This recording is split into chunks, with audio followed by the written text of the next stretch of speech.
에베소서 5장 1절에서 10절 말씀까지입니다. 신약성경 에베소서 5장 1절에서 10절 말씀, 신약성경 315쪽입니다.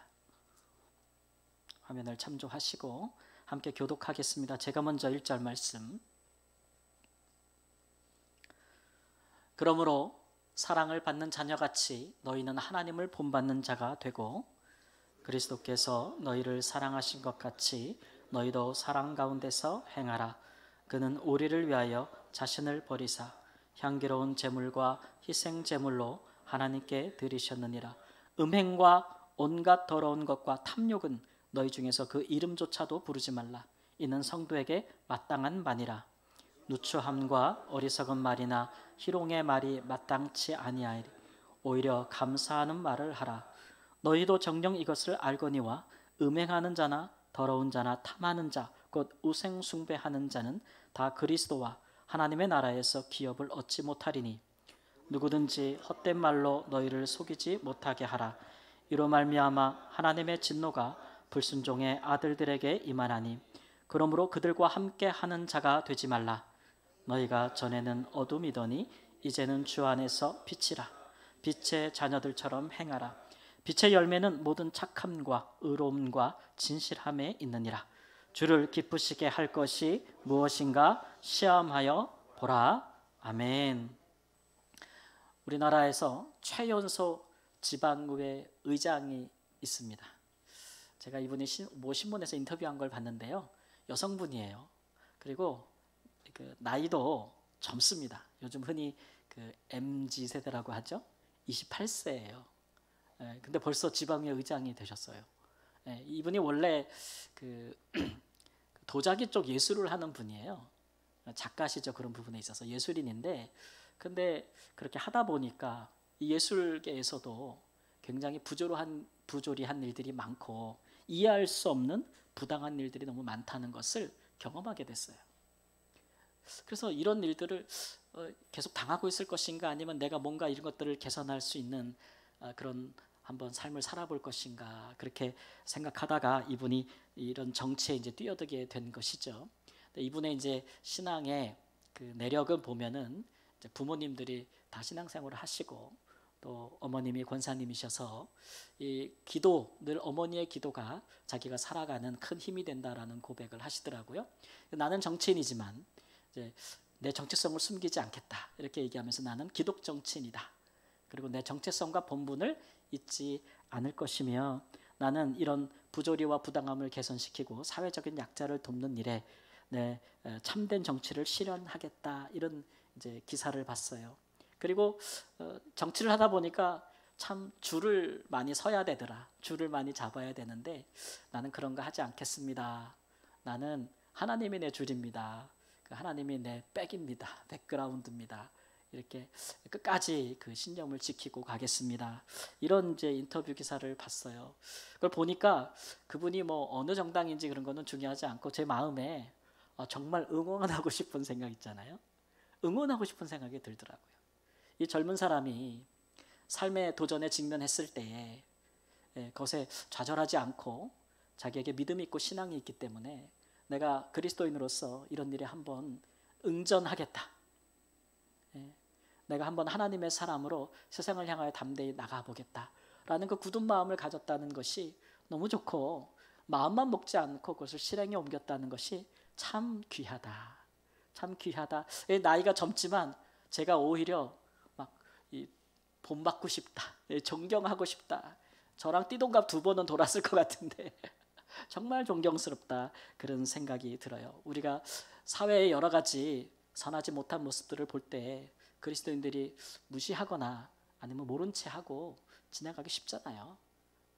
뭐 나랑 그런 관련이 없다면 그냥 묵인하고 넘어가기 쉬운데, 그런 도전을 맞서서 한번 내가 해보겠다 라는 생각을 가졌을 때에 그것이 이제 그 사람에게 그리스도인으로서 부르심이 되는 거죠. 부르심, 소명이라는 겁니다. 우리 다산 성함교회 신앙의 모토가 뭐죠? 세상을 향한 하나님의 부르심에 뭐 한다고요? 응답한다. 응답한다. 네. 이런 식으로 우리 신앙인들은, 그리스도인들은 세상의 도전에 그저 무기력하게 포기하는 것이 아니라 우리의 신앙이 살아있다면 우리의 삶도 그것에 과감하게 이제 도전하게 되는 소명받은 삶을 살게 되는 것입니다. 어느 유명한 작가가 이야기했듯이 우리가 아무것도 하지 않는다면 아무 일도 일어나지 않을 것이다. 그런 말도 있잖아요. 오늘 말씀에 보면은 10절 말씀에 주를 기쁘시게 할 것이 무엇인가 시험하여 보라 그랬어요. 쉽게 말하면 좀 해보라 이거예요. 세상에서 하나님이 기뻐하시는 일들을 과감하게 좀 한번 해봐라. 해보라. 이렇게 이제 거듭 말씀하시는 강한 의미로 말씀하고 있는 것입니다. 우리말에는 이제 시험하여 보라라고 말씀했어요.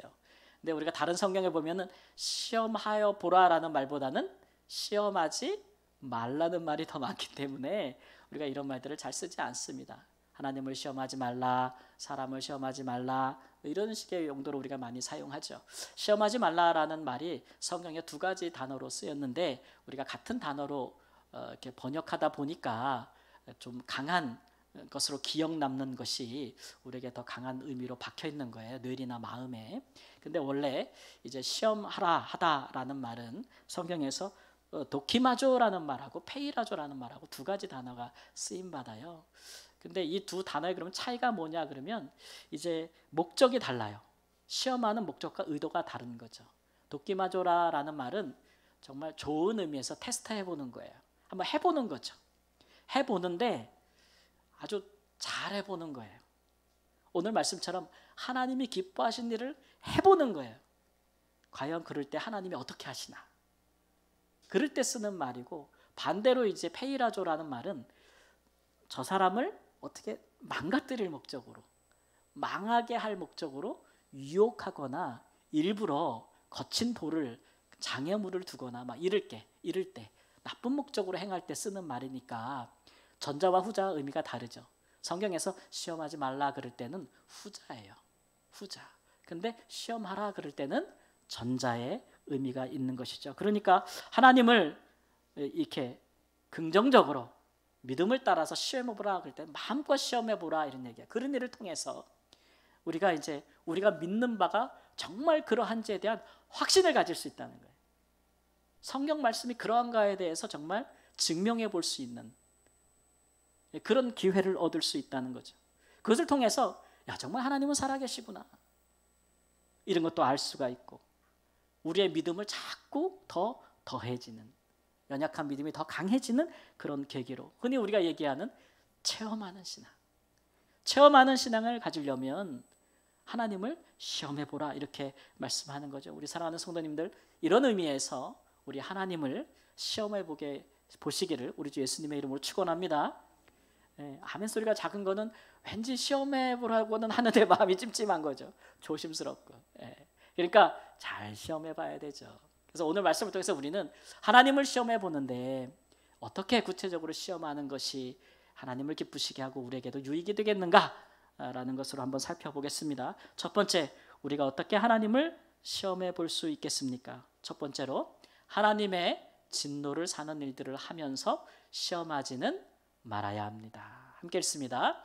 하나님의 진노를 사는 일들을 하면서 시험하지는 말아야 합니다. 하나님을 시험하는데 하나님이 기뻐하시는 것들을 하면서 시험해 봐야지 하나님이 보면은 미워하고 화내는 일들 그런 일들을 행하면서 하나님이 그래도 나한테 잘해주나 보자 그래도 하나님이 어떻게 하시나 보자 이런 식으로는 하지 말라는 거예요. 6절 하반절 말씀에 보면 하나님의 진노가 불순종의 아들들에게 임하나니 그러므로 그들과 함께하는 자가 되지 말라 그랬어요. 이 불순종의 아들들이란 이 단어는 이 말은 표현은 사도 바울이 여러 서신서에서 즐겨 쓰는 표현인데 에베소서 2장 2절에도 이런 말씀이 있어요. 그는 허물과 죄로 죽었던 너희를 살리셨도다.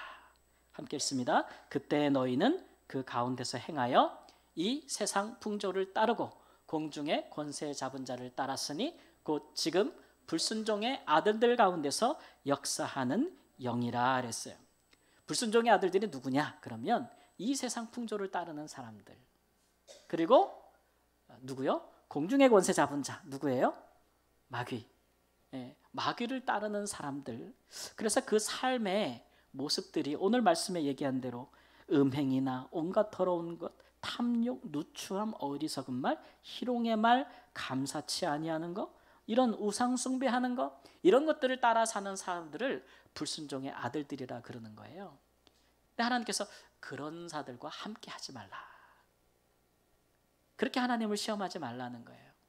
이게 좀 더 무슨 말인지 우리가 들어가 보면 예수님을 믿고 하나님의 자녀가 되었어도 여전히 우리가 버리지 못하는 이 하나님 믿기 전에 세상의 방식대로 사는 삶, 또는 하나님이 하지 말라고 하시는 삶, 그런 것들을 자꾸 쫓아 살지 말고 그런 일을 행하는 사람들을 함께 유혹에 넘어가서 그런 사람들과 함께 자리하지 말라는 거죠. 이런 것에 대한 성경적인 사례가 이제 구약 성경에 가보면 출애굽했던 이스라엘 백성들을 그 예로 삼을 수가 있겠습니다. 민수기 14장 22절 말씀에 보면 이런 말씀이 있습니다. 내 영광과 애굽과, 이제 성경 구절 나오면 자동으로 읽으시면 돼요. 내 영광과 애굽과 강야에서 행한 내 이적을 보고도 이같이 10번이나 나를 시험하고 내 목소리를 청종치 아니한 그 사람들은 내가 그들의 조상들에게 맹세한 땅을 결단코 보지 못할 것이요 또 나를 멸시하는 사람은 한 사람도 그것을 보지 못하리라. 출애굽한 이스라엘 백성들, 애굽에서 종살이 했는데, 노예살이 했는데 거기서 하나님이 구원해냈어요. 그런 이스라엘 백성들이 구원을 경험하고도 하나님을 10번이나 시험했다 그랬어요. 이 10번이란 얘기는 딱 10번 했다는 얘기가 아니고 계속해서 하나님을 자꾸 시험했다 그랬어요. 근데 우리가 앞에서 말한 대로 정말 하나님의 말씀이 그러한가? 그런 생각으로 하나님의 말씀에 순종하면서 하나님 앞에 해본 것이 아니고 어떻게 해요? 계속 불순종하면서 계속 하나님의 말씀을 어기면서 그래도 하나님이 우리 중에 계시는가? 이렇게 시험했다는 거예요. 그들이 애굽에서 나왔지만 아직 애굽에서 살았던 그들의 노예로서의 삶의 생각들과 습관들, 애굽에서 본 것들, 그런 것들을 버리지 못했다는 거죠. 하나님이 거듭거듭 그들에게 은혜를 베풀며 응답하셨어도 그들은 계속해서 그렇게 불순종했다는 거예요. 그럴 때에 하나님께서 어떻게 되셨다면 화가 났다는 거예요. 화가 났어요. 그때 하나님이 느끼시는 감정은 뭐냐면 모멸감이에요. 멸시감. 야, 내가 그렇게까지 했는데 니네 진짜 이렇게 할래? 야, 한두 번이면 괜찮은데 니네 진짜 계속 이렇게 할래? 너무한 거 아니냐? 이런 마음인 거야, 하나님이. 이 대표적인 신뢰가 이제 출애굽기 17장에 나오는 무리바에서의 물사건이라고 할 수가 있겠습니다. 이스라엘 백성들이 르비딤의 장막을 친 적이 있는데 이스라엘 백성들이 광야로 행하는 동안 하나님께서 먹을 것을 주시지 않은 적이 없고 하나님께서 마실 물을 주시지 않은 적이 없어요. 그런데 장막을 진 그곳에 딱 도착했더니 물이 없었어요. 그러면 어떻게 하면 돼요? 하나님께 구하면 되는 거잖아요.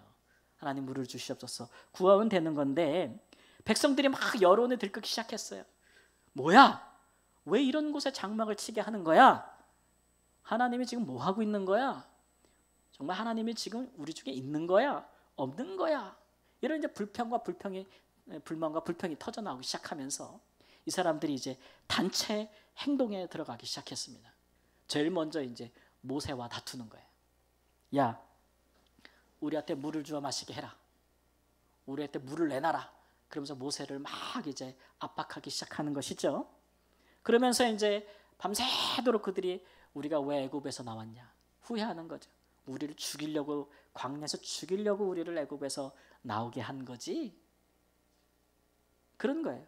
그렇게 원망하고 불평하면서 모세를 압박하다가 심지어는 모세를 이제 투석이 뭐죠? 돌 던져서 모세를 죽이려고, 모세를 살인하고서는 우리가 다른 지도자를 세우고 다시 애굽으로 들어가서 종살이하는 게 낫다.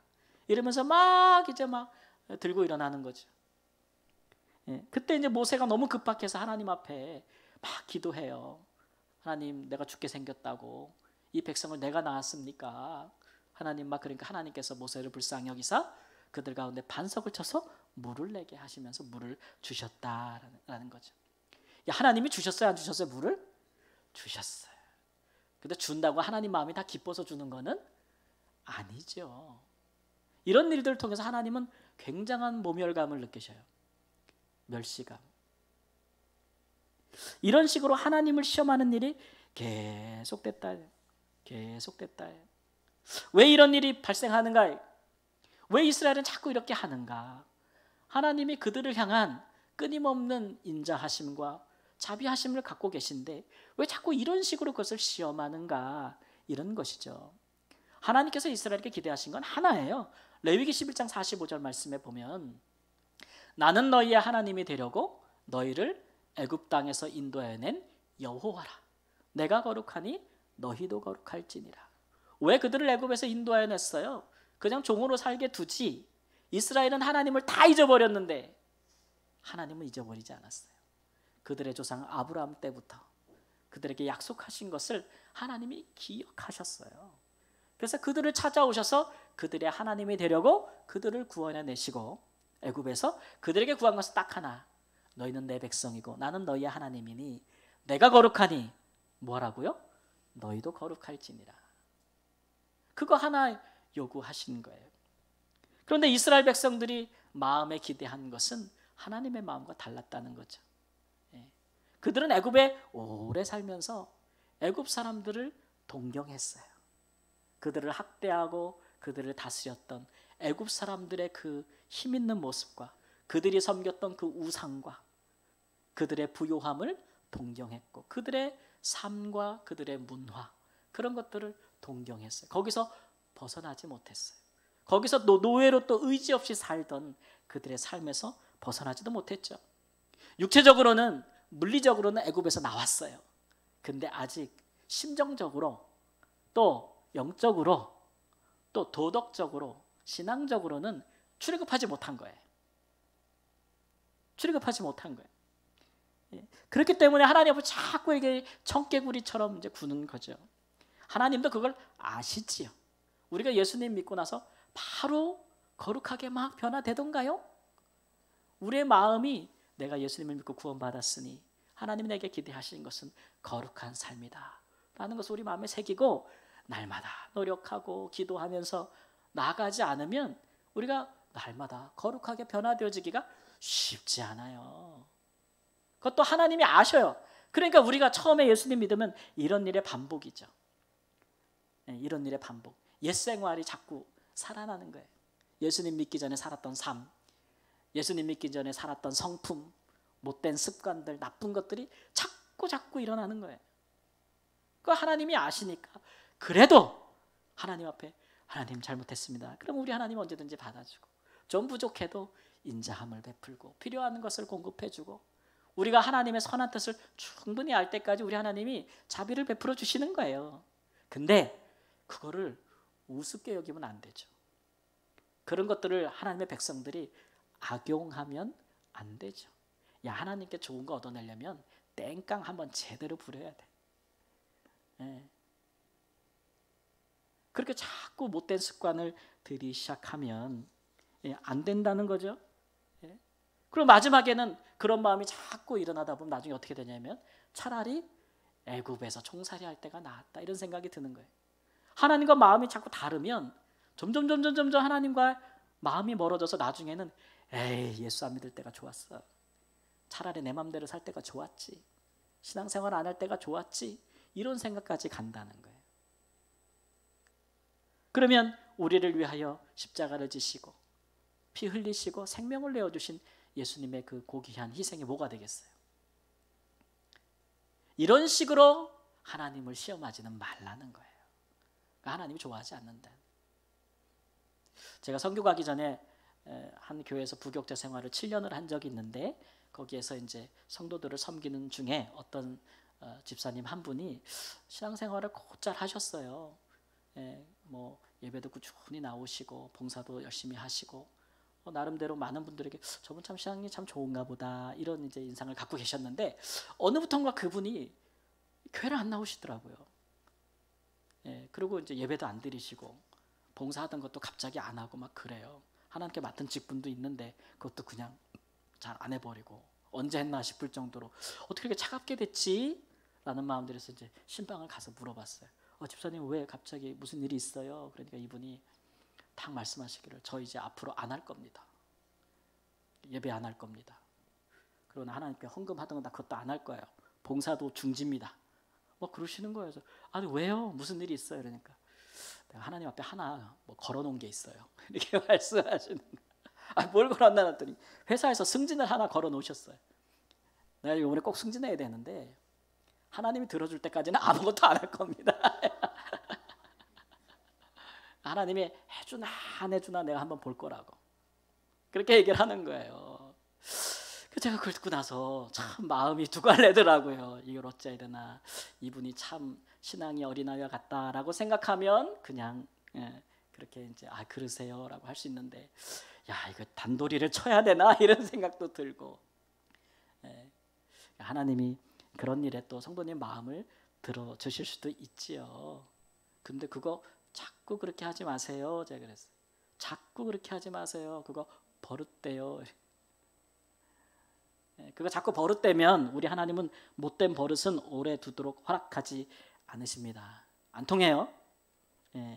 신앙생활 좀 하다가 어려운 일 생기고 또 간절히 바라는 일이 생기면 그럴 수 있잖아요. 그럴 때 우리가 이런 불순종의 함정에 빠지면 안 돼요. 내 마음이 그렇게 가는가, 하나님을 잘못 시험해 보는 길로 가는가 알려면 내 마음속에 자꾸 이제 하나님을 향해 화가 생기고 막 이제 불만과 불평이 생기면 그걸로 가고 있는 거예요. 불만과 불평, 화나는 거, 그게 바로 이제 그 길로, 잘못된 길로 가고 있는 거예요. 그걸로 가면 나중에는 진짜 고생길이에요. 이스라엘 백성들이 광야에서 하나님의 은혜를 그처럼 받고 하나님의 역사를 경험하고도 40년 동안 고생한 것을 여러분 꼭 생각하십시오. 고생길이에요, 고생길. 바울 사도가 이렇게 얘기하는 것은 이 자신의 경험담이에요, 경험담. 사도행전 20장 14절 말씀에 예수님께서 사울에게 말씀하시기를, 사울아 사울아 내가 어찌하여 나를 박해하느냐, 가시채를 뒷발질하기가 내게 고생이니라 그랬어요.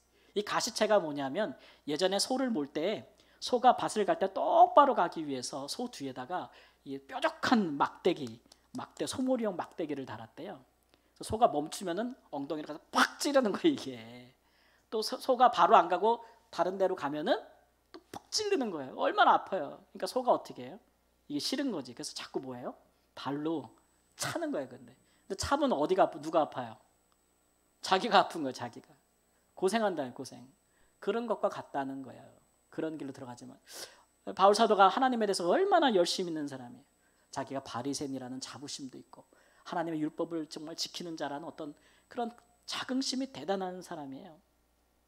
그렇게 살고 있는데 예수님이 갑자기 나타나시고 그가 믿고 신뢰하고 있는 굳건하다고 믿던 율법에 대해서 달리 완전하게 해석하시고 백성들을 가르치면서 나타나셨을 때 받아들이지 못했어요. 그리고 그를 핍박하는 것이, 그를 믿는 자들을 박해하는 것이 하나님 앞에 잘하는 일이라고 생각했는데 그게 고생길이에요, 고생길. 하나님의 뜻과 반대로 해봤자 하나님의 일시적인 자비하심 속에 우리가 보호받고 도움을 받을 수는 있어도 계속된다면 그 길은 굉장한 고생길이 될 것입니다. 이렇게 하나님을 시험하는 것은 어리석은 일이다, 이렇게 얘기했죠. 오늘 말씀해 보니까 아까 말씀드렸던 리스트들이 나와요. 불순종의 아들들은 이런 거 행하는데 너희는 절대 이런 거 행하지 말아라. 음란한 거, 음행, 성적인 타락을 얘기하죠. 추행, 추잡한 말, 아무 쓸모없는 어리석은 험담과 이야기들, 다른 사람을 희롱하는 말, 의미 없는 헛된 말들, 그런 거 하지 말라, 이런 얘기죠. 어느 정도는 하나님의 사랑과 인자하심을 맛볼 수 있고 하나님이 기다리시겠지만, 그러나 결국 그런 것들이 습관이 되면 하나님을 자꾸 악용하기 때문에 오히려 나중에는 하나님이 얼마나 무서운 분임을 깨달아 알게 될 뿐이다, 이런 얘기죠. 사랑하는 성도 여러분, 우리는 그렇게 나쁜 목적으로 또는 좋지 않은 동기로 하나님을 시험하지 않기를 바랍니다. 또 혹시 주변에 그런 분이 있다면 그렇게 하면 안 돼 라고 일깨워주고 하나님 앞에 무엇인가를 바라려면 하나님이 싫어하는 거는 하면 안 돼, 이렇게 좀 권면해주고 기도해주는 그런 은혜가 있기를 예수님의 이름으로 축원합니다. 두 번째, 우리가 그러면 어떻게 주님을 시험해보는 것이 좋겠습니까? 두 번째, 주님이 기뻐하시는 일들. 주님이 기뻐하시는 일들을 하면서 주님을 시험해 봐야 합니다. 오늘 절 말씀해 보니까 하나님을 본받으라 그랬어요. 8절 말씀에도 보면 빛의 자녀들처럼 행하라. 그걸 주님이 기뻐하신다는 것이죠. 사실 이렇게 하는 것이 주님을 제대로 시험해 보는 것입니다. 불순종하면서가 아니라 순종하면서 하나님을 시험해 보는 것이죠. 오늘 세 가지 덕목이 나오는데 선하고 의롭고 진실하게 해보라예요. 선하고 의롭고 진실하게 해보라예요. 이런 권고는 바울 사도가 여러 교회에 같은 덕목들을 제시하는데요. 빌립보 교회 가면 좀 늘어나요. 빌립보서 4장 8절에서 9절 말씀으로 가보면 끝으로 형제들아 무엇이든지 참되며 무엇이든지 경건하며 무엇이든지 옳으며 정결하며 무엇이든지 사랑받을 만하며 무엇이든지 칭찬받을 만하며 무슨 덕이 있든지 무슨 기림이 있든지 이것들을 생각하라 그랬어요. 그리고 너희는 내게 보고 배우고 받고 듣고 본바를 행하라 그랬어요. 이게 세 가지였는데 선하고 의롭고 진실한 것에서 늘어나죠. 참되고 경건하며 옳으며 정결하며 사랑받을 만하며 칭찬받을 만하며 이런 덕목들이 자꾸는 이런 일들을 행하라는 거예요. 그러면서 하나님께서 그런 너희에게 어떻게 행하시는지를 보라 이런 얘기죠. 그런 것들이 도대체 어떻게 행하는 거예요? 그렇게 말하면 뭐라 그래요? 배우고 받고 듣고 본바를 행하라 해요. 사도들은 누구에게서 배우고 듣고 보고 봤어요? 예수님에게서. 성도들은 누구에게서 봤어요? 사도들에게서 본 거예요. 그러니까 서로 그런 일에 배우고 본이 되는 거예요. 우리는 그런 일에 서로 가르쳐 줄 수 있는 사람, 본이 될 수 있는 사람들이죠. 이럴 때 우리 하나님께서 얼마나 기뻐하시는지 이런 일들에 대해서는 우리 하나님이 아끼지 아니하신다는 거예요. 구약 성경에 가보면 말라기 제가 말라기에 있다 보니까 말라기 4장 10절 말씀 제가 웬만하면 이 구절은 잘 인용을 안 하는 편인데 말라기 4장 10절 말씀 잘 아시는 말씀이죠. 함께 읽습니다. 만군의 여호와가 이르노라 너희의 온전한 11조를 창고에 들여 나의 집에 양식이 있게 하고 그것으로 나를 시험하여 내가 하늘 문을 열고 너희에게 복을 쌓을 곳이 없도록 붙지 아니하나 보라. 예, 아멘. 이게 이제 11조에 대한 말씀이기 때문에 헌금이라는 것은 사람이 자원하여서 믿음대로 분량대로 하는 것이기 때문에 일에 대해 사람이 더하거나 뺄 것이 없어요. 그러니까 자주 인용하는 말씀은 아닌데 이 말씀에 대해서 지나치게 부담을 많이 가지시거나 오해가 없으시기를 바랍니다. 이 말라기 선지자는 그도 선지자인데 뭐 11조에 대해서 얘기하는 게 쉬웠겠어요? 예. 근데 말라기의 주요 주제는 11조가 아닙니다. 예. 이 말라기의 이 내용은 큰 그림을 보면 이제 메시아가 오시면 온전한 11조가 회복될 것이다라는 내용을 주제로 하고 있어요. 근데 말라기를 여러분 보시면 4장밖에 안 돼요. 보시면 대부분 그가 무서운 경고를 하고 있는데 누구에게 하고 있냐면 제사장들에게 하고 있어요. 이 타락한 제사장들, 부패한 제사장들. 또 왜 그들에게 경고하냐 하면은 하나님이 보실 때 더러운 재물, 하나님이 보실 때 깨끗하지 않은 봉헌물들, 그런 것들을 제사장들이 이익을 위하여 용납하고 있다는 거예요. 제사장들은 책임이 있는 거죠. 하나님의 백성들이 나가서 경제 생활을 하고 돈을 벌 때에도 어떻게 해요? 깨끗하고 거룩하게.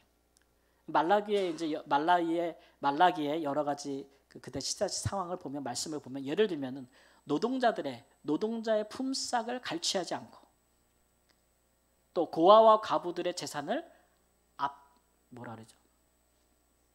빼앗지 않고, 예. 그 다음에 외국인 같은 사람들, 그런 사람들을 그 사람들의 것을 도둑질하지 않고 뭐 이런 식으로 나와요.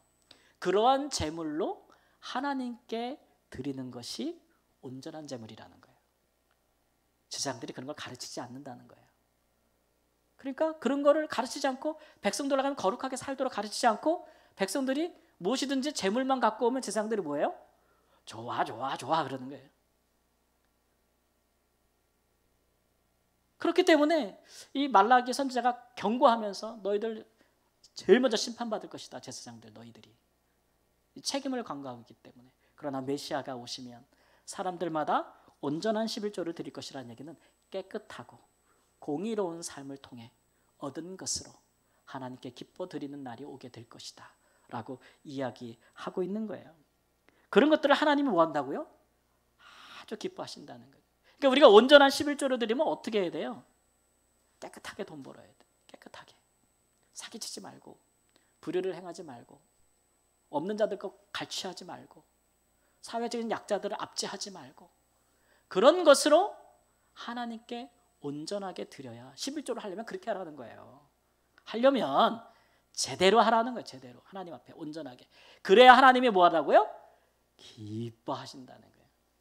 그렇게 안 하면 하나님께서 말라기 2장에 보면 누가 성전문을 닫아버렸으면 좋겠다 이렇게 말씀해요. 그런 재물이 아니라면 성전문을 닫아버렸으면 좋겠다 이렇게 얘기하고 있는 거예요. 그 주님의 마음을 알 수 있지 않겠어요? 여러분, 사랑하는 여러분, 우리 이런 일에 좀 열심을 냈으면 좋겠습니다. 어떤 일이죠? 하나님을 기쁘시게 하는 일. 해보세요. 우리가 예배하고 기도하다 찬송하다 보면 성경께서 우리가 야, 이거 하면 내가 참 좋겠다라는 마음 주시죠. 왜 안 해주시겠어요? 그런 일을 해보라는 얘기예요. 아무것도 하지 않으면 아무 일도 일어나지 않으니까 해보라는 얘기예요. 해보고 그러면 하나님이 과연 말씀대로 그렇게 하는지, 하나님이 그 일을 얼마나 기뻐하는지, 그 일을 통해서 하나님이 어떤 일을 이룰 수 있는지들을 경험하고 체험하고 확증해보라 이런 얘기예요. 그런 일들은 우리 하나님이 기뻐하신다 이런 얘기예요. 아무것도 하지 않는 교회에 대해서 우리가 계시록 2장에 가보면 라오디아 교회를 얘기하면서 차든지 덥든지 좀 하라, 미지근하게 하지 말라. 왜냐하면 라오디게아 지역은 온천이 나와요. 근데 온천물이라고 갔는데 물이 뜨끈뜨끈하지도 않고 미지근하면 온천이라 할 수 있겠어요? 저도 이제 말라위 있을 때 옆 나라 잠비아에 온천이 있다는 얘기를 들었어요. 아프리카에 온천이 있다니 웬일이야. 이열치열이니까 한번 가보자. 그래서 한 10시간 운전해가지고 간 적이 있어요. 그래서 드디어 이 날씨 엄청 더운데 뜨거운 물로 한번 해보자. 가는데 세상 무슨 온천은 무슨 미지근한 맹탕물인 거 있죠. 너무 더워 죽겠는데 차라리 그냥 계곡물처럼 차갑든지 아니면 확실하게 온천물처럼 뜨겁든지 둘 중에 하나 해야 되는데 미지근하니까 몸을 담그지도 못하겠고 먹다가도 뱉더라고요. 그렇게 하지 말라고 얘기하는 거예요. 신앙생활. 교회를 향해서 우리 예수님께서 하려면 화끈하게 해래. 차든지 덥든지 시원하게 하든지 뜨겁게 하든지. 여러분, 주를 기쁘시게 하려는 것은 믿는 자들에게 마땅한 일이 아니겠습니까? 이 일에 우리 서로 본이 될 수 있습니다. 서로 먼저 열심을 내면 우리 주님도 기뻐하시지만 우리에게도 하나님께서 큰 은혜와 축복을 약속대로 허락해 주신 것을 믿습니다. 그렇게 믿고 그렇게 행하시기를 우리 주 예수님의 이름으로 축원합니다. 아멘. 우리 함께 결단의 기도를 드리겠습니다. 하나님, 오늘 주에게 주신